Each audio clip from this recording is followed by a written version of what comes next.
Segera download Quran Tadabbur, tafsir dalam genggaman Anda. Bulan Ramadan adalah bulan Al-Quran.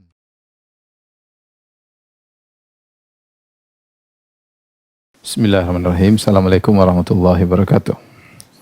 Alhamdulillahi ala ihsani wa syukru lahu ala taufiqihi wa amtinani wa asyhadu an la ilaha illallah wahdahu la syarika lahu ta'ziman li sya'ni wa asyhadu anna Muhammadan abduhu wa rasuluhu da'ila ridwani. Allahumma salli alaihi wa ala alihi wa ashabi wa ikhwani. Para pemirsa yang dirahmati Allah Subhanahu wa taala, kita lanjutkan bahasan kita dari Sahih Al-Bukhari yang biasanya kita sampaikan di Masjid Astra, Sunter, Jakarta Utara. Namun karena kondisi pandemi, maka kita sampaikan secara online dengan kerjasama dengan Masjid Astra. Kita sampaikan bab berikutnya masih berkaitan dengan hukum-hukum seputar masjid. Ya, bab ke-70, bab zikril bai'i wasyira'i 'alal mimbar fil masjid. Bab tentang menyebut tentang jual beli di atas mimbar di masjid. Ini maksudnya bukan jual beli di atas mimbar, tapi penyebutan tentang jual beli. Nanti akan kita dengar kita akan jelaskan apa maksudnya. Kita tahu bahwasanya jual beli di masjid ya adalah perkara yang tercela karena masjid dijadikanlah untuk mengingat Allah, untuk zikrullah, untuk qiraatul Quran, untuk salat ya, bukan untuk perdagangan dunia, untuk sibuk memikirkan dunia. Adapun perkara-perkara yang bermanfaat bagi agama, bagi akhirat, maka tidak mengapa di masjid. Oleh karenanya Nabi SAW melarang dalam hadis, nahan Nabi SAW anisyira' wal bai' fil masjid. Rasulullah SAW melarang jual beli di masjid ya. Karena jual beli menyibukkan orang, seharusnya baca Quran sibuk melihat barang-barang, kemudian tawar-menawar dan yang lain. Ini memalingkan seorang dari tujuan utama di masjid untuk mengingat Allah Subhanahu wa taala.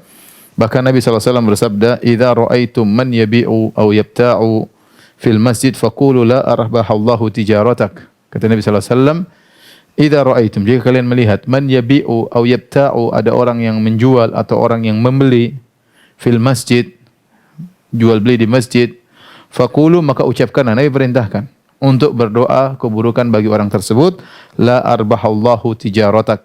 Semoga Allah tidak menguntungkan perdaganganmu. Semoga Allah tidak menguntungkan perdaganganmu. Ini dalil bahwasanya jual beli di masjid tidak boleh. Di masjid maupun areal yang dipakai untuk salat. Tapi kalau di luar masjid tidak jadi masalah. Ya, misalnya masjid kemudian pintu masjid seperti begitu masuk langsung pintu masjid. Ya, pokoknya bukan areal salat. Kalau pintu masjid kemudian dipasang iklan-iklan, ya mungkin boleh ya. Ya, yang penting bukan dalam masjid. Di pagar masjid misalnya dipasang iklan apa, boleh. Yang penting jangan dalam areal masjid. Karena kalau masuk masjid seorang harusnya fokus untuk beribadah kepada Allah Subhanahu wa taala, jangan sampai disibukkan dengan jual beli. Para ulama khilaf tentang hukum jual beli dalam masjid. Sebagian ulama mengatakan hukumnya makruh. Ya, sebagian ulama mengatakan hukumnya haram ya. Jadi hukum jual beli di masjid. Khilaf ya. Ada yang mengatakan makruh, ada yang mengatakan haram ya. Ada yang mengatakan makruh jika sesekali, bukan terus-terusan ya. Ada yang mengatakan haram secara mutlak ya, bahwasanya hukumnya haram. Yang haram juga khilaf. Ada yang mengatakan jual belinya tidak sah.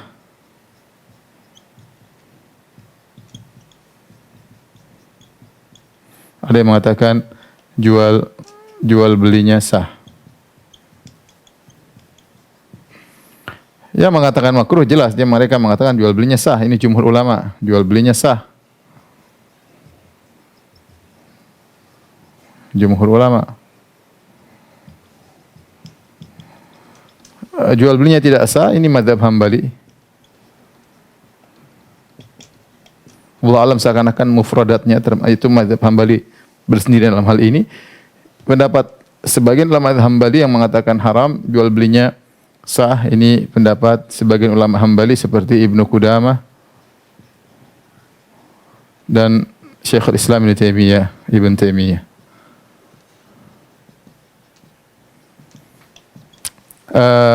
yang mengatakan haram atau jual belinya tidak sah karena Nabi melarang, ya tadi Nabi melarang jual beli di masjid. Nah, Nabi sallallahu alaihi wasallam anisyira wal bai' fil masjid. Nabi melarang jual beli di masjid.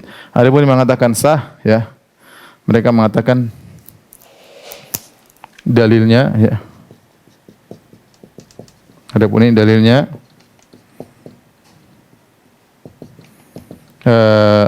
nah Nabi sallallahu alaihi wasallam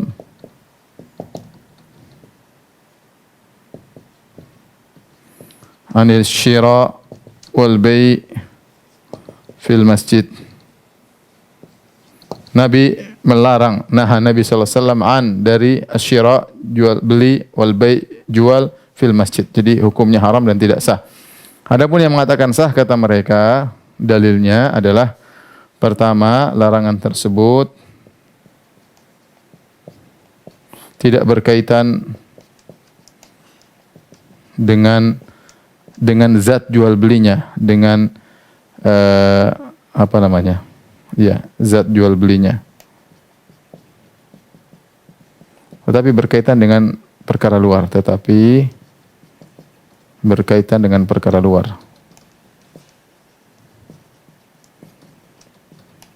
Kalau berkaitan dengan zat jual belinya sepertinya riba, itu langsung fokus ke jual belinya. Riba ya haram, tidak sah.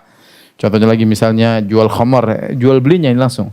Tapi kalau larang jual beli di masjid, berkaitan dengan masjidnya, tempat jual belinya, bukan zat jual belinya. Oleh karena kata mereka, karena larangan tidak berkaitan dengan zat jual belinya, maka meskipun haram tapi jual belinya sah. Ini pendapat mayoritas ulama. Ya. Bahkan sebenarnya mengatakan ijma, bahwasanya sah. Namun yang benar tidak ijma. Karena mazhab Hambali mengatakan tidak sah. Dalil yang kedua, dalam hadis Rasulullah SAW mengatakan faqulu la arbahallahu tijaratak. Kata Nabi SAW, faqulu la arbahallahu tijaratak. Semoga Allah tidak menguntungkan, ya, semoga Allah tidak menguntungkan jual belimu. La arbahallahu tijaratak. Semoga Allah tidak menguntungkan jual belimu. Berarti jual belinya sudah terjadi. Jual belinya sudah terjadi.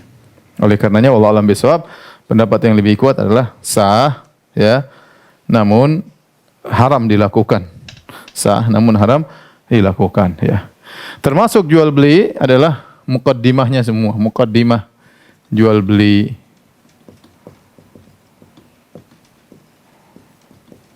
Seperti apa? Seperti iklan di masjid tidak boleh. Seperti pasang harga, ya, tidak boleh, ya. Tawar menawar meskipun belum oke. Meski belum deal, meski belum jual, belum akad, ya. Ini semua tidak boleh karena masjid dibangun bukan untuk hal tersebut, ya. Dan masjid, ya, mencakup seluruh tempat atau areal untuk ibadah, areal sholat. Semuanya tidak boleh. Seperti masjid, kemudian di luar ada pelataran yang kalau pelataran tersebut dipakai sholat Jumat, atau kalau intinya bukan masih areal masjid, memang dipakai buat untuk sholat, maka itu tidak boleh digunakan untuk jual beli. Kalau mau di luar pagar. Adapun masjid kalau nggak ada arealnya, begitu masjid langsung pintu, ya, maka di luar pintu nggak ada masalah. Di luar pintu, ya. Bahkan Syekh Utsaimin pernah ditanya, ya, bagaimana tentang hukum orang yang pasang iklan-iklan atau meletakkan iklan-iklan travel dalam masjid? Nggak boleh. Meskipun travel umroh, travel haji, ini iklan ibadah, travel umroh, travel haji, tapi itu bukan sosial, tapi dia ada untungnya, ya, maka tidak boleh. Maka tidak boleh, ya. Nah, pertanyaan, bagaimana kalau jual beli tersebut berkaitan dengan sosial? Ya, pertanyaan, bagaimana kalau jual beli tersebut untuk sosial, ya, untuk anak yatim misalnya, anak yatim, untuk dakwah misalnya,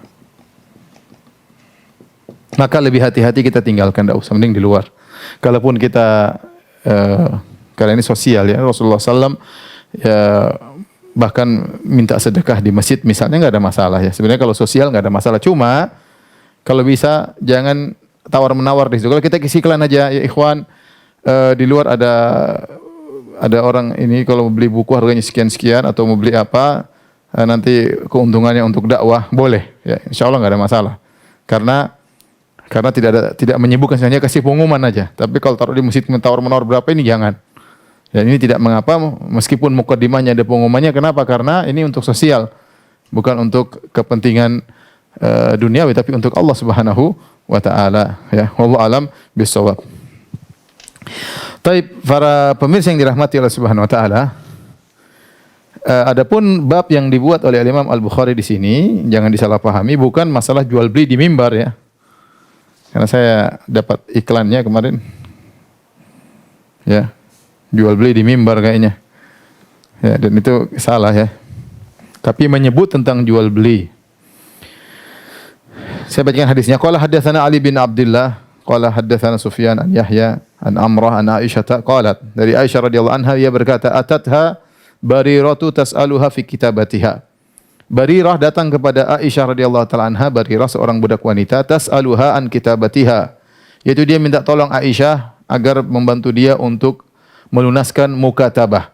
Mukatabah itu apa? Di zaman dahulu ada budak boleh membeli dirinya sendiri, dia beli sama majikannya, dia tawar-menawar sama majikannya. Misalnya, bos, saya mau tebus diri saya. Berapa kau jual diri saya? Misalnya dia bilang harganya sekian keping dinar misalnya. Maka dia boleh kerja dan dia cicil dirinya. Itu namanya budak al-mukatab, ya. Budak al-mukatab yaitu dia ingin membebaskan dirinya sendiri. Rupanya Barirah tidak mampu untuk melunasi dirinya sendiri. Maka dia pun datang kepada Aisyah radhiyallahu taala anha, minta tolong agar Aisyah membantu dia untuk melunaskan dirinya agar dia bebas. Kemudian kata Aisyah radhiyallahu taala anha, "In syi'ti a'taitu ahlaki wa yakunul wala'u li." Kalau kau mau saya akan lunasi ke engkau wahai Barirah, tapi syaratnya walakmu adalah milikku. Walakmu milikku. Maksudnya apa? Wala ini begini. Budak ini kita sekarang sudah tidak ada pembahasan ini, tapi ini pembahasan fikih. Siapa tahu diperlukan di kemudian hari, tapi kita ingin jelaskan bahwasanya budak kalau dia dibebaskan oleh seseorang, budak ini misalnya A, dia budak dibebaskan oleh B. B bayarin, akhirnya budak ini dimerdekakan. Entah dibeli, entah di apa, entah dilunasi hutangnya, akhirnya budak A merdeka. Jadi orang merdeka, kemudian bekerja, dia kaya dan kaya raya, dan sesungguhnya kalau dia meninggal, budak ini meninggal, maka si B jadi ahli warisnya. Si B jadi ahli warisnya dengan apa? Dengan wala, istilahnya dengan wala. Ini ada manfaatnya kalau budak ini jadi kaya raya atau punya harta, maka ahli warisnya diantaranya orang yang pernah memerdekakan dia. Maka Aisyah mengatakan, saya akan lunasi engkau wahai Barirah, tapi sampaikan kepada majikanmu bahwasanya wala milik saya. Wa qala ahluha, akhirnya Barirah sampaikan kepada majikannya, ternyata majikannya berkata, in syi'ti a'taitiha ma baqiya wa in syi'ti a'taqtiha ya wa yakunul wala'u lana. Ya, akhirnya keluarga Barirah atau majikan Barirah mengatakan, ya kalau kau mau kehendak wahai Aisyah, silakan bebaskan diri Barirah ya. Tetapi wala kami, bukan milikmu. Wala tetap kepada kami, karena ini budak kami asalnya. Falamma ja'a Rasulullah sallallahu alaihi wasallam dzakkartuhu. Tatkala Nabi sallallahu alaihi wasallam datang, maka Aisyah cerita kepada Nabi sallallahu alaihi wasallam. Maka Rasulullah berkata, ibta'iha fa'atiqiha. Belilah budak tersebut dan bebaskanlah Barirah, budak tersebut. Fa innal wala'a liman a'taq. Sungguhnya wala itu tetap dimiliki oleh orang yang memerdekakan. Tsumma qama Rasulullah SAW alal mimbar. Kemudian Rasulullah SAW berdiri di atas mimbar. Fasa'ida Rasulullah SAW alal mimbar, naik di atas mimbar. Faqala, maka Nabi berkata, ma balu aqwamin yashtarituna syurutan laysat fi kitabillah. Bagaimana suatu kaum yang mereka memberi persyaratan yang tidak ada dalam Al-Quran. Man ishtarata syartan laysa fi kitabillah falaysa lahu. Barang siapa yang buat syarat yang tidak ada dalilnya dari Al-Quran, maka tidak boleh baginya untuk membuat syarat tersebut. Wa in ishtarata mi'ata marrah, meskipun dia memberi syarat 100 kali.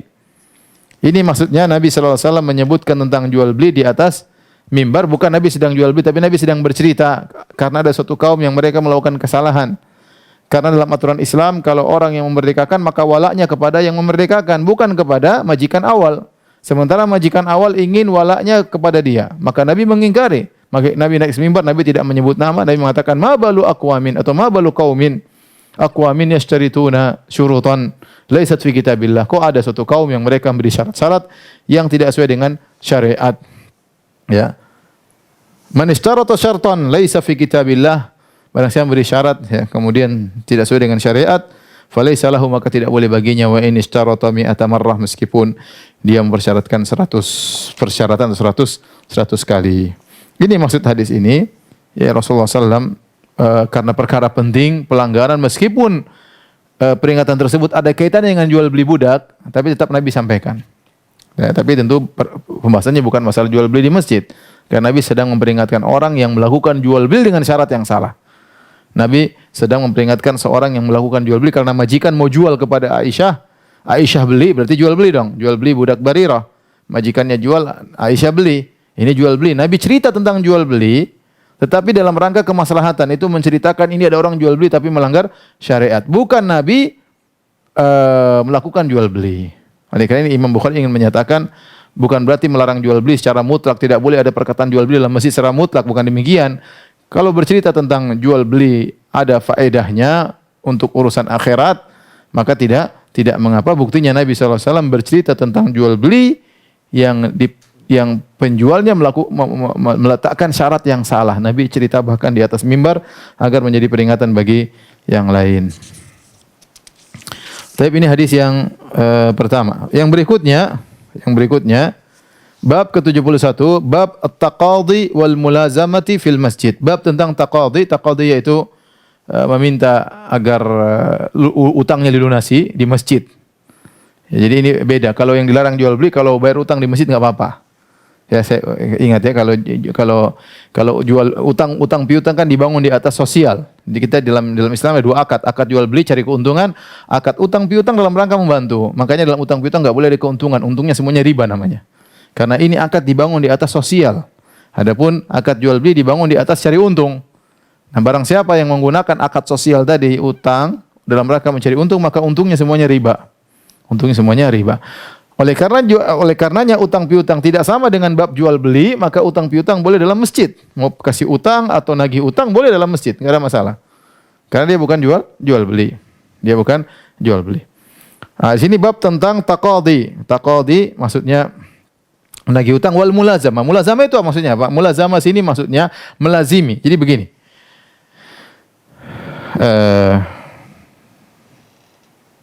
Jadi ada orang punya utang. Kemudian dihadapkan ke qadhi, ternyata dia tidak mampu. Dia tidak mampu bayar. Tolong dihapus hari, tolong dihapus.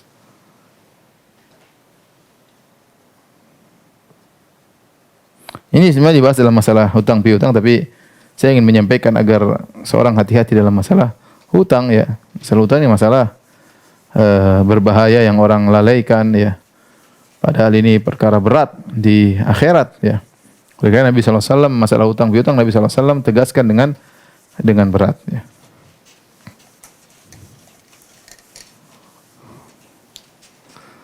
Baik, saya kasih sederhana aja ya, ini utang ya. Orang yang pinjam utang namanya siapa bahasa Indonesia? Yang pinjam uang? Debitur. Yang kasih pinjam? Kreditor ya, debitur ya. Debitur. Dalam kurung yang pinjam uang. Ya. Yang pinjam uang ini dari kreditur. Kreditur yang minjemkan uang. Minjamkan uang. Atau harta lah. Nah, debitur ya ada dua ya, ada dua hal. Hutangnya belum jatuh tempo.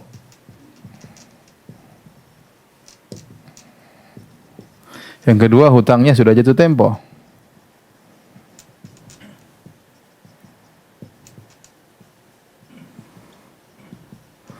Kalau utangnya belum jatuh tempo nggak ada masalah. Dia belum berhak, kreditur tidak berhak untuk menagih. Ya. Kreditur tidak berhak untuk menagih. Kreditur tidak berhak untuk menagih. Karena belum jatuh tempo. Sekarang jadi masalah, hutang sudah jatuh tempo.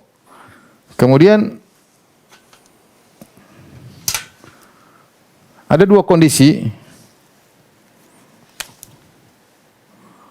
Kondisi debitur. Ya, pertama tidak mau bayar.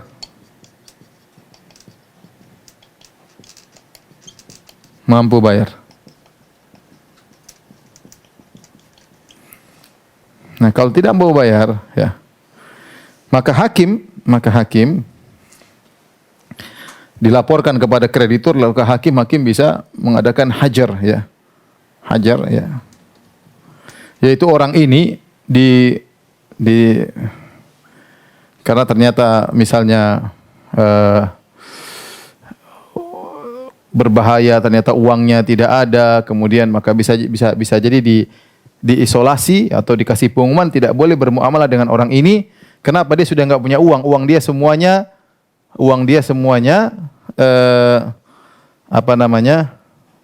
sama dengan harta yang harus dia bayar atau kurang daripada harta yang harus dia bayar. Uangnya kurang daripada utangnya, maka bisa jadi dikasih pengumuman bahwasanya, ya, tidak boleh bermuamalah dengan yang lainnya, bahkan sebenarnya mengatakan harus diumumkan agar yang lain tidak terpedaya.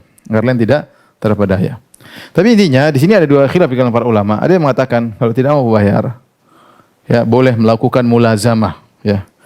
Boleh, ini mazhab Hanafiyah, ya. Boleh melakukan mulazamah. Ini khilaf.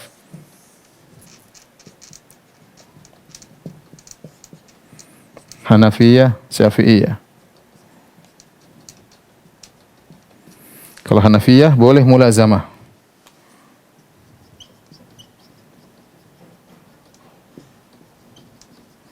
Syafi'iyah tidak boleh. Tapi kalau mau bayar, ya, maka menurut Syafi'iyah boleh, ya. Boleh mulazamah. Apa itu mulazamah? Mulazamah itu kreditur melazimi debitur. Kemana aja dia pergi diikuti. Pergi kemana, masuk rumah pun dia ikuti. Assalamualaikum, duduk. Pokoknya kapan ada duit dia ambil. Dia kerja di pasar diikuti, ditongkrongin. Itu namanya mulazamah. Dilazimi itu orang tersebut. Kapan jual beli dapat untung, nih, untung saya ambil. Sampai utangnya selunas. Boleh. Itu namanya mulazamah. Kecuali malam hari nggak boleh masuk rumahnya. Tapi kalau siang boleh. Siang boleh. Bagaimana kalau krediturnya perempuan, debiturnya laki-laki? Kata para ulama, ya, krediturnya bisa kirim orang. Suruh mulazimi orang tersebut. Mulazamah orang tersebut. Supaya apa? Supaya utangnya dibayar. Masalah utang ini dibolehkan dalam syariat. Jadi ditongkrongi. Mulazamah bahasa Indonesia apa? Ditongkrongi. Kemana-mana ditongkrongi. Saya masuk rumah ditongkrongi. Kalau masuk WC jangan diikuti, tapi ditongkrongi di luar. Kalau dia keluar, pokoknya tongkrongi. Punya uang, ambil. Ya, kenapa? Karena utangnya belum lunas. Lagi perkara utang ini bukan perkara yang gampang, ya. Orang kalau punya hutang, punya uang tidak bayar-bayar, matalul ghani zulmun, kata Nabi. Orang yang punya harta mampu untuk bayar, sudah jatuh tempo dia tidak bayar, maka dia zalim. Selama dia tidak bayar, kezaliman terus dia lakukan. Bahkan Nabi pernah tidak mau salat kepada orang yang meninggal karena belum lunas utangnya. Orang mujahid semua meninggal mati syahid, semua pahalanya, semua dosanya diampuni, utang enggak. Masalah repot kalau seperti ini. Ya. Karena hati-hati dengan masalah hutang, maka boleh dilazimi, mulazamah, ditongkrongi supaya bisa diambil hartanya, ya. Karena ada hal yang diingatkan oleh Syekh Utsaimin rahimahullahu taala, yaitu kalau seseorang dia punya hutang sama orang lain, kemudian sudah jatuh tempo, kemudian dia berlagak sosial, dia kasih makan orang, undang orang makan ke rumahnya. Kata Syekh Utsaimin, hukumnya haram. Harusnya dia bayar utang, jangan dia berlagak sosial sementara utangnya sudah jatuh tempo belum bayar-bayar. Karena dan ini diingatkan juga oleh Syekh Sa'di rahimahullah dalam tafsirnya. Jadi seorang kalau punya utang kemudian dia bayarkan, dia gunakan uangnya untuk hal-hal yang sosial sementara utangnya belum dia lunasi sudah jatuh tempo, maka itu haram hukumnya, tidak boleh. Harusnya dia lunasi utangnya terlebih dahulu. Ya. Baik.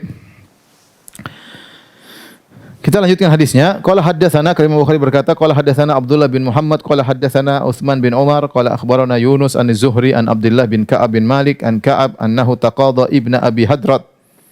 Dari Ka'ab bin Malik radhiyallahu anhu bahwasanya dia pernah menagih hutang kepada ibni Abi Hadrat dainan. Nagih hutangnya. Kana lahu alaihi fil masjid, nagih hutangnya di masjid. Fartafat aswatuhuma, ternyata suara mereka naik. Mungkin ayo bayar, belum baru. Jadi suara naik antara dua sahabat ini. Hatta sami'aha Rasulullah sallallahu alaihi wasallam, sampai suara mereka yang keras tersebut didengar oleh Rasulullah sallallahu alaihi wasallam wa huwa fi baitihi. Nabi sedang di rumahnya. Ini rumah Aisyah atau yang lainnya. Fa kharaja ilaihima, maka Nabi pun keluar dari rumahnya menuju mereka berdua hatta kasyafa sijfa hujratihi, sampai Nabi pun membuka sitir dari hujrahnya. Fanada ya Ka'ab. Nabi berkata, "Ya Ka'ab, wahai Ka'ab." Qala labbaik ya Rasulullah, kata Ka'ab bin Malik, labbaik ya Rasulullah. Kata Rasulullah sallallahu alaihi wasallam, "Dha' min dainika hadza fa wa auma ilaihi asyatar." Nabi mengatakan, ikhlaskanlah hutangmu segini. Artinya Nabi bilang ikhlaskan 50%. Nabi pakai isyarat, ada isyarat tertentu dipahami maksudnya ikhlaskan 50%. Tagih aja 50%. Kata Ka'ab bin Malik langsung, "Laqad fa'altu ya Rasulullah." Aku ridho. 50% saya kurangi. Kemudian kata Nabi kepada Ibnu Abi Hadrat, "Kum faqdihi." Kamu sudah dikurangi 50%, bayar. Kamu bayar. Ya. Jadi bab ini berkaitan dengan masalah utang piutang, membayar hutang di masjid atau menagih di masjid. Ini tidak jadi masalah. Ya, kalau kedapatan kita ada orang punya hutang sama kita di masjid dan dia lari-lari kabur-kabur, kita boleh tagih di masjid. Ada hadisnya boleh nagih hutang di masjid. Kita tegur dia, enggak kemana aja, nomor HP diganti, hilang enggak tuh kabar, ganti mobil baru, ganti motor baru, enggak pernah bayar hutang. Tagih di masjid enggak ada masalah. Ya, tagih di masjid. Apalagi orang ini ketahuan kurang ajar. Kalau kurang ajar bahkan kita boleh kasih tahu orang, ini orang kurang ajar, jangan sampai bermuamalah sama dia. Boleh, karena kalau kita diam banyak orang yang terkena. Kalau dia memang bahaya, suka nipu dan yang lainnya, atau utang enggak pernah bayar atau yang lainnya, boleh kita ingatkan kepada orang agar tidak terpedaya sama orang ini.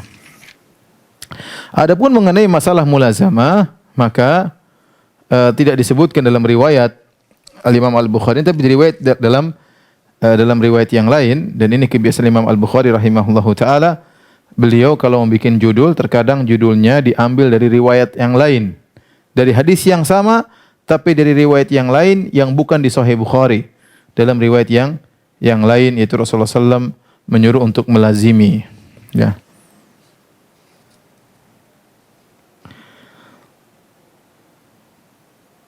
Baik.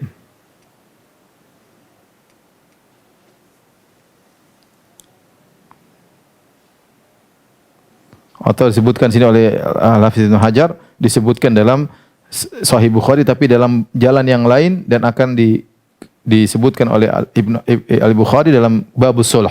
Babus Sulh nanti akan datang tentang bahwasanya Rasulullah suruh melazimi. Ya. Baik, kita lanjutkan bab berikutnya.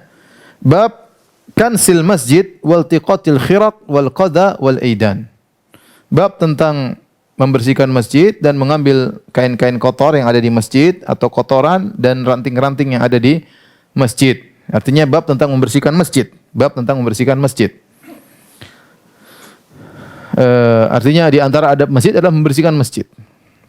Al-Imam Al-Bukhari berkata rahimahullahu taala, qala haddatsana Sulaiman bin Harb, qala haddatsana Hammad bin Zaid an Thabit an Abi Rafi' an Abi Hurairah, dari Abu Hurairah radhiyallahu anhu, anna rajulan aswad, ada seorang laki hitam, atau imra'atan sauda, atau wanita hitam.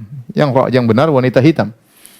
Kana yakumul masjid atau kanat takumul masjid, ya, dalam riwayat kana yakumul masjid, ya, orang ini lelaki hitam atau wanita hitam ini dia membersihkan masjid. Famata, kemudian orang ini meninggal dunia. Fasa'ala Nabi sallallahu alaihi wasallam anhu faqalu mata. Maka Nabi bertanya, mana orang yang membersihkan masjid tersebut? Faqalu mata, sudah meninggal. Nabi berkata, afala kuntum adantumuni bihi? Kenapa kalian tidak beritahu aku bahwasanya dia sudah meninggal? Dalam riwayat yang lain, ya Rasulullah, dia meninggal di malam hari dan kami tidak ingin membangunkan engkau. Ya, jadi orang ini meninggal, ya, atau wanita berkulit hitam ini meninggal dunia di malam hari sehingga para sahabat tidak mau membangunkan Nabi sallallahu alaihi wasallam, ya.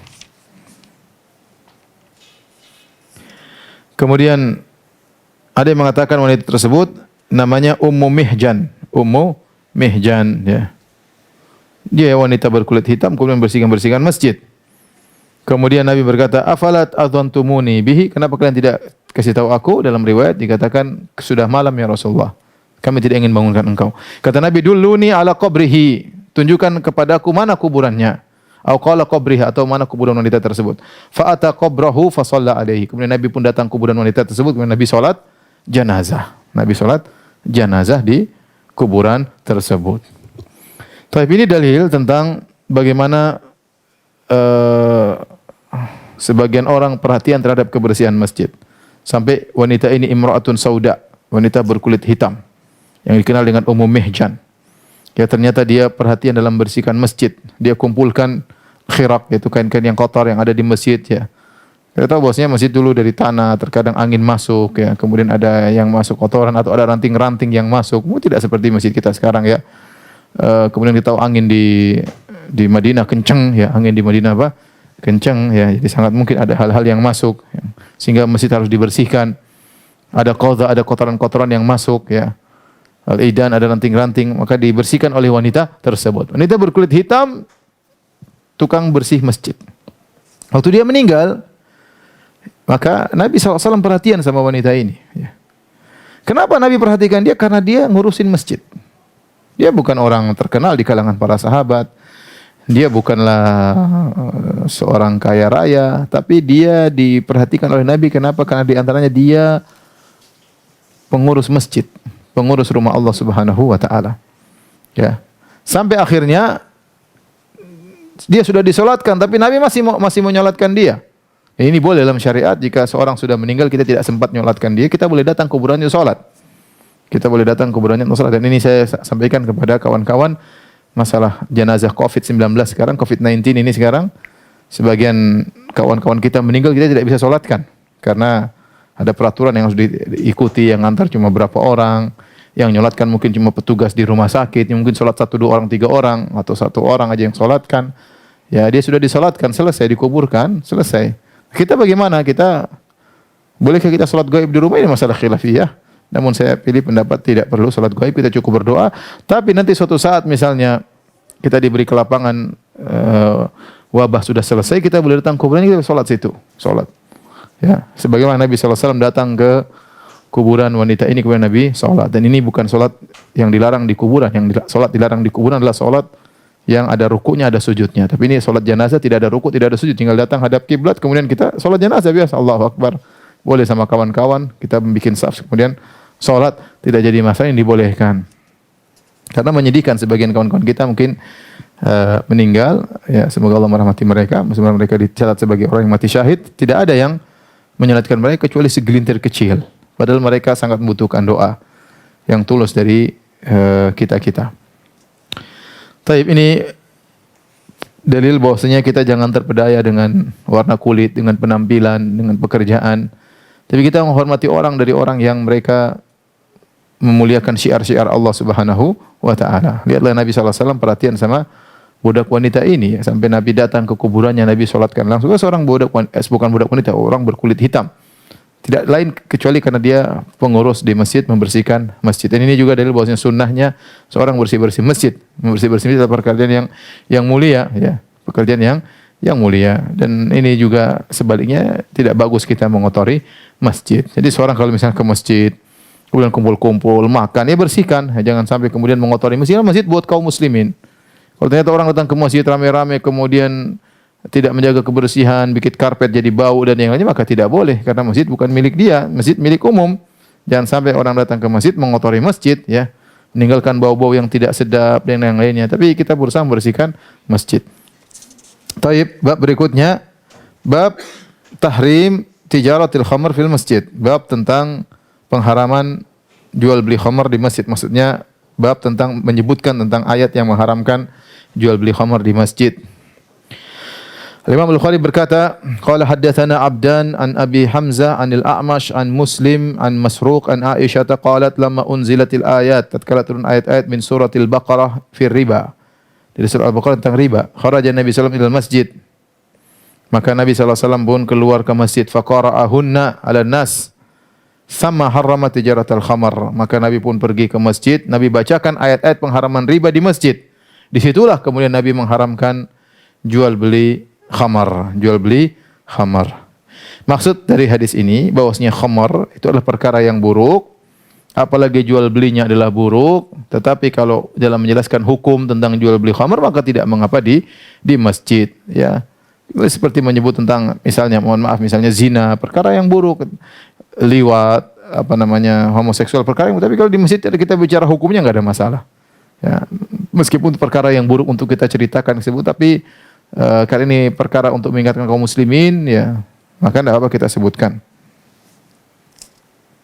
Tapi bab berikutnya, bab al-khadam fil masjid, ya, bab tentang orang yang bersih-bersih di masjid, membantu di masjid seperti pengurus masjid, ya. Qala Ibnu Abbas, ya, nadartu laka ma fi batni muharraran fataqabbal minni lil masjid yakhdumuhu, yaitu tentang ibunya Maryam ketika dia istrinya Zakaria, bukan istrinya Zakaria, istrinya Imran, ya, waktu dia hamil maka dia bernazar, ya, nadartu laka ma fi batni muharraran, dia bernazar, ya Allah, ya, aku bernazar bahwasanya putraku ini kalau lahir dia akan khusus muharraran, khusus untuk berkhidmah kepada Masjid Baitul Maqdis, jadi pengurus masjid, bernazar untuk menjadi istilahnya mengabdikan dirinya ke masjid untuk bersih-bersih masjid. Falamma wada'atha qalat inni wada'tuha unsa. Ternyata waktu melahirkan ternyata perempuan, bukan laki-laki. Tapi intinya ini dalil bahwasanya umat-umat terdahulu mereka sampai bernazar anaknya untuk diabdikan ke masjid, ke tempat ibadah. Menunjukkan bagaimana perhatian mereka terhadap rumah-rumah Allah Subhanahu wa taala. Ya, sampai ada orang seperti ibunya Maryam, dia bernazar bahwasanya kalau anak saya lahir laki-laki, ini saya akan jadikan abdi dalam untuk masjid, gampangan bahasa kita lah. Berarti bagaimana perhatian mereka terhadap tempat ibadah, rumah ibadah kepada Allah Subhanahu wa taala. Maka demikian pula umat Islam yang lebih mulia daripada umat-umat sebelumnya, maka hendaknya mereka punya perhatian terhadap masjid, bersih-bersih masjid. Ya, makanya misalnya program Masjid Astra yang kemudian bikin acara bersih-bersih masjid, bahkan mengundang masjid-masjid lain, kemudian dikoordinasi bagaimana cara bersih-bersih masjid. Ini program yang bagus, ya. Program bagus yang harus dikembangkan. Kayak ini bentuk memuliakan rumah-rumah Allah Subhanahu wa taala, memberi kenyamanan bagi kaum muslim untuk beribadah di rumah-rumah Allah tersebut. Rumah-rumah Allah kalau kotor, bau, enggak ada yang semangat untuk sholat. Tapi kalau nyaman, enak, ya tentu sesuatu yang dianjurkan, ya apalah. Dan oleh karena kebiasaan orang dulu, mereka ya membakar bakhur di masjid, kasih parfum yang enak, orang datang kemudian mencium bau yang aroma yang wangi di masjid, ya. Ini perkara yang baik. Kemudian Al-Imam Al-Bukhari membawakan hadis, qala haddatsana Ahmad bin Waqid qala haddatsana Hammad an Thabit an Abi Rafi an Abi Hurairah anna imra'atan aw rajulan kana taqumul masjid. Hadisnya sama seperti sebelumnya dari Abu Hurairah, ada seorang wanita atau seorang lelaki kana taqumul masjid. Taqum itu mengumpulkan kumamah, mengumpulkan kotoran-kotoran di masjid. Jadi bertugasnya nyapu-nyapu masjid, kotoran dikumpulkan. Wala urahu illa imra'atan, menurutku perempuan bukan laki-laki. Fa dzakara hadis Nabi sallallahu alaihi wasallam annahu shalla ala qabri. Hadis yang sama, maka Nabi akhirnya salat kepada kuburan wanita hitam tersebut yang bersih-bersih masjid. Bab berikutnya, bab al-asir awil gharim yurbatu fil masjid. Bab tentang tawanan yang diikat di masjid. Qala haddatsana Ishaq bin Ibrahim qala akhbarana Rauh wa Muhammad bin Ja'far an Syu'bah an Muhammad bin Ziyad an Abi Hurairah an Nabi sallallahu alaihi wasallam qala, dari Nabi sallallahu alaihi wasallam beliau bersabda, inna ifritan minal jinni tafallata alayya al-barihah. Kata Nabi sallallahu alaihi wasallam, jin ifrit semalam atau kemarin tiba-tiba muncul, atau kalimatan nahwaha, muncul kemarin kepadaku, liyaqta alayya salat, ingin memutuskan salatku, ya. Fa amkanani Allahu minhu, ya. maka Allah pun memudahkan aku untuk menangkapnya. Fa aradtu an arbitahu ila sariyatin min sawaril masjid, maka aku ingin mengikatnya di salah satu tiang dari tiang Masjid Nabawi.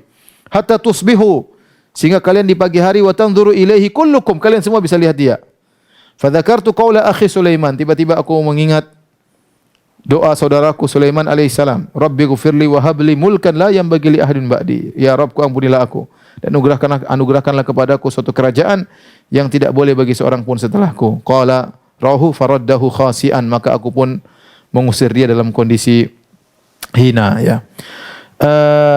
Ini hadis Nabi SAW cerita, Nabi sedang sholat, tahu-tahu ada jin ifrit, ya, datang menggoda Nabi SAW. Syaitan ingin menggoda Nabi SAW, dan ini bukan sembarang jin, ya.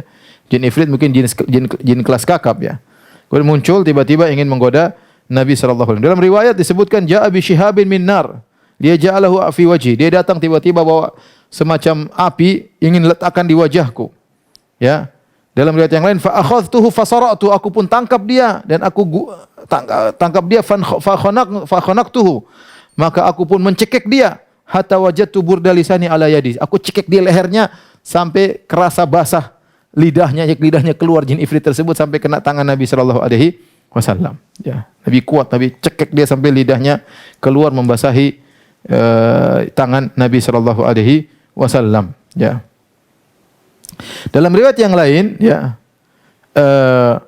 aradali fi surati hirrin. Dalam riwayat yang lain ini jin ifrit datang dalam bentuk kucing, menjelma menjadi seekor kucing.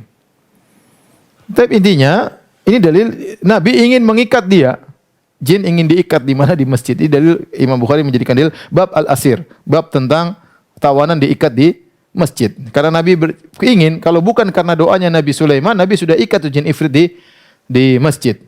Ya, karena Nabi Sulaiman berdoa, wahabli mulkan la yanbaghi li ahadin min ba'di. Ya Allah, anugerahkan kepadaku kerajaan yang tidak boleh seorang pun setelahku memiliki kerajaan seperti itu. Di antara kerajaan Nabi Sulaiman menguasai jin-jin.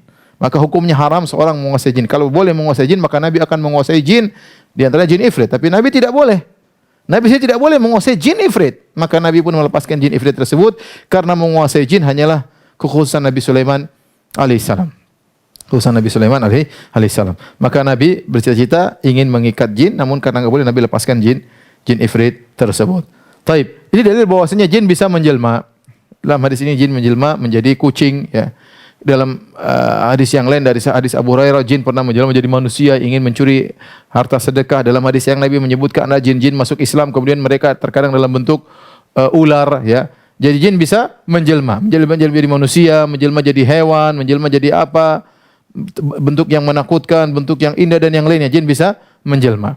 Tapi para ulama khilaf, apakah manusia bisa lihat jin dalam bentuk aslinya? Yang benar, wallahu alam bisawab, tidak boleh kecuali para nabi. Yang bisa melihat jin dalam bentuk aslinya cuma para nabi. Ini pendapat jumhur ulama. Karena Allah berfirman, innahu yarakum wa huwa qabiluhu min haitsu la tarawnahum. Sungguhnya, ya, setan itu, ya, bisa melihat kalian, dan juga anak keturunan itu jin semua bisa melihat kalian. Min haitsu la tarawnahum, dari sisi kalian tidak bisa melihat mereka. Jadi jin bisa lihat kita enggak bisa lihat jin. Itu nikmat dari Allah Subhanahu wa taala. Coba kalau kita bisa lihat jin repot. Makanya jin disebut jin. Jin itu dari bahasa Arab, dari jim nun nun yang menunjukkan siter. Disebut jin seperti janin dari jim nun nun karena tertutup dalam perut.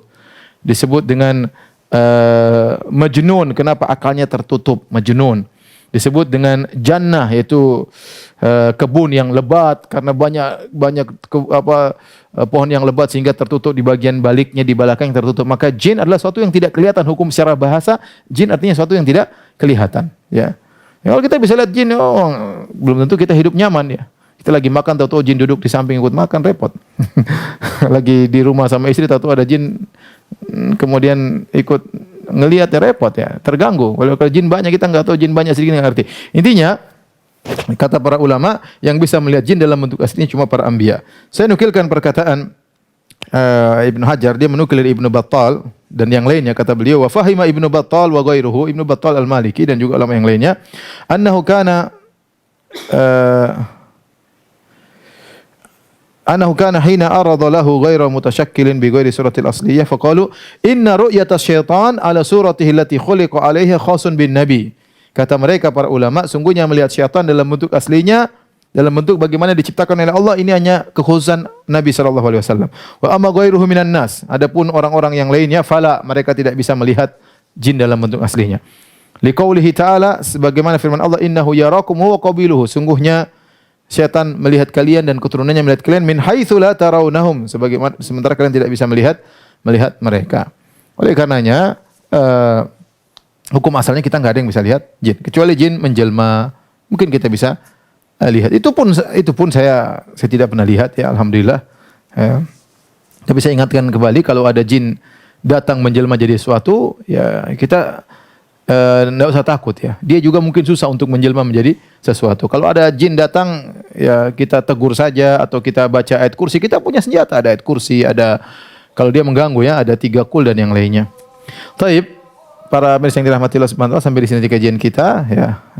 Insyaallah kita lanjutkan pada kesempatan yang lain, dan semoga Allah mudahkan kita kembali untuk duduk di majelis yang biasa kita adakan di Masjid Asra di Sunter, Jakarta Utara. Semoga Allah mudahkan kita dalam melewati ujian ini. Subhanakallah bihamdik asyhadu an la ilaha illa anta astaghfiruka wa atubu ilaik. Assalamualaikum warahmatullahi wabarakatuh.